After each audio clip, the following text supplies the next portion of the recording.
জেলায় জেলায় ফিলিং স্টেশনগুলোতে ভিন্ন ভিন্ন চিত্র।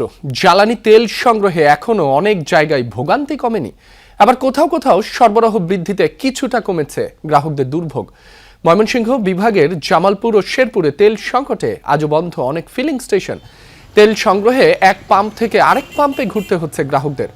রংপুর বিভাগের ৮ জেলাতেও কাটেনি সংকট, মজুদ ফুরিয়ে যাওয়ায় সাময়িকভাবে বন্ধ রাখা হচ্ছে বহু পাম্প। রাজশাহী বিভাগের বিভিন্ন জেলার পাম্পগুলোতে পেট্রোল ও অকটেনের কম বেশি সংকট রয়েছে, তবে রেশনিং পদ্ধতি বহাল থাকলেও আগের তুলনায় গ্রাহকদের কাছে বেশি পরিমাণে তেল বিক্রি করা হচ্ছে। চট্টগ্রামে তেলের সরবরাহ বৃদ্ধিতে গ্রাহকদের ভোগান্তি কমেছে, তবে বিভাগের ফেনী, লক্ষ্মীপুর সহ কয়েকটি জেলায় জ্বালানি তেল সংগ্রহে এখনও দুর্ভোগ পোহাতে হচ্ছে।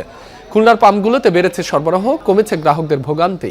বিভাগের কুষ্টিয়া, সাতক্ষীরা সহ কয়েকটি জেলায় তেল সংকটে সাময়িকভাবে বন্ধ রয়েছে কিছু পাম্প। কালকে 5টা থেকে 8টা পর্যন্ত 3 ঘন্টা লাইনে ছিলাম।